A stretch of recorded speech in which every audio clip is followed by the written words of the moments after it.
Hey everyone, welcome to another Daily Cinephile vlog. I'm just here to share some quick thoughts on what is my favorite movie title of 2023, Plane. And you would think with a plain title like that, the movie isn't going to be much of anything. Honestly, I actually enjoyed this movie quite a bit. Nothing that I would give 5 stars. I mean, it's still like a 3 out of 5 star movie, but 3 out of 5 stars is a lot more than I expected to give this based on the trailer. The movie is essentially about Gerard Butler. He's this pilot flying a very small crew on New Year's Eve, or at least it's might be the day before New Year's Eve, because there's enough time for him to make it to where his daughter lives, but he needs to do a couple connecting flights. However, on the plane, he has to transport a criminal who was recently arrested, who is handcuffed at the back of the plane. Unfortunately, there is a storm that's passing over, and while they're trying to fly through it, there's an electrical malfunction. The plane needs to do an emergency landing, and they land on an island off the Philippines that unfortunately doesn't have its own government. It's currently controlled by a group of terrorists, I suppose. We don't really learn a whole lot about these villains, which is kind of a downside of the movie. The villains aren't all that interesting. But from that point on, Gerard Butler is in a race to contact the airline, and in the meantime, he gets the assistance of the criminal, who is played by Mike Coulter, who you might remember was Luke Cage in Marvel's Luke Cage television series.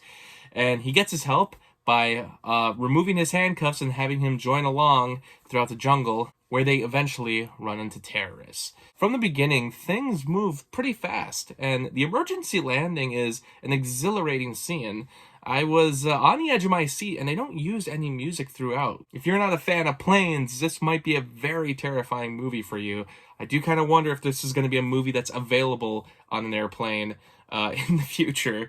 Or maybe they'll just cut that scene out. I don't know. But the emergency landing is done very well. Unfortunately, when they land on the island, things slow down a little. I don't know if the movie knows exactly what to do at this point. Like I said, the villains aren't all that interesting. There doesn't seem to be a whole lot of motivation for releasing Mike Coulter's character from the handcuffs and having him join the captain in searching for help. There was a shootout that maybe wasn't doing a whole lot with the shooting style, but shooting style, nice. I didn't mean to do that pun. The cinematography is pretty basic for this shootout scene, but I was still on the edge of my seat, to be honest. I thought this movie was very engaging on the thrill level. And Gerard Butler and Mike Coulter are a lot of fun.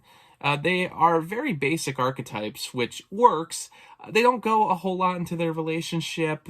They don't have a lot of witty conversations or one-liners, but overall, they still are effective actors. I like Mike Coulter a lot, and I'm not, I guess, the biggest fan of Gerard Butler. I mean, maybe I just haven't seen a whole lot of his movies, but I do like him here. The other passengers don't really add much to the film, which kind of sucks, because I think of other movies that have hostages that usually you can have that really goofy hostage, or one of them has a very compelling backstory. This one, we don't really learn anything about the passengers. Really, the movie is focused on keeping the thrills going. There's 2 great moments in this, where the movie is doing its emergency landing, and then there's a great hand-to-hand combat scene between Gerard Butler and one of the villains. It's not an action masterpiece, but the movie is called Plane. It is what it's advertised as, and I had fun.